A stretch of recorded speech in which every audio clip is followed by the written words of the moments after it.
Почнува изградбата на интерконекторот со Грција. Во Министерството за енергетика беше потпишан договорот со избраниот изведувач Rapid Build. Овој договор се случува по повторното распишување тендер, откако минатата година беше стопиран проектот од Европската инвестициска банка, пошто од банката дадоа совет до македонските власти да се распише нов тендер. Сега избраната Rapid Build понудила најниска цена од 59,9 милиони евра, што била за 12 милиони евра пониска од второрангираната понуда на фирма од Србија.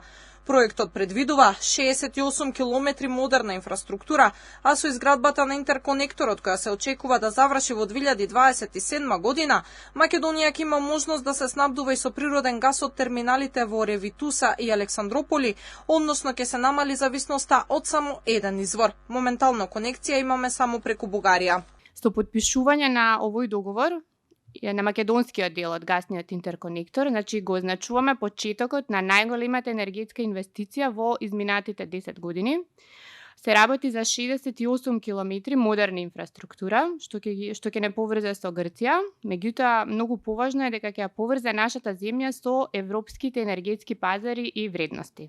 Конечно ќе имаме алтернативен влез за природен газ, ќе имаме поголема сигурност, повеќе избори и помала зависност од единствен снабдувач. Избраната компанија е единствената македонска која била пријавена на јавниот повик. Од Rapid Build уверуваат дека ги имаат сите потребни капацитети и имаат огромно искуство во изградба на магистрални гасоводи и ќе се работи максимално посветено и квалитетно да се заврши пред рокот за изградба.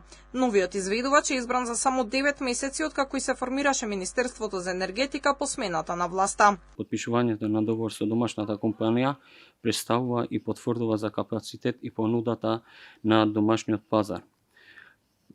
Преку одредбите за квалитет, компетентност и особено значење за контекст за современите економски услови.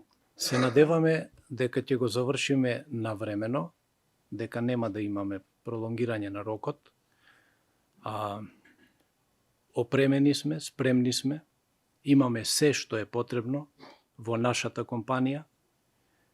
Можам да кажам буквално се за сите фази, за сите работи. Единствен ризик ја што го гледам како изведувач е доколку остане некој дел од трасата незавршена експропријација. Од Европската инвестициска банка, кои се финансиери на проектот, велат дека ова не само што ќе ја поддржи диверсификацијата, туку и ќе ја интегрира Македонија на европскиот пазар. Инаку вкупната должина на целиот гасовод е 123 километри и тој треба да се протега од Неа Месин Вријаб кон Неготино преку Гевгелија и да ги поврзува двата национални системи за пренос на природен газ. Македонскиот дел од гасоводот треба да се поврзе со грчката страна, каде стартуваше изградбата пред околу 2 месеци.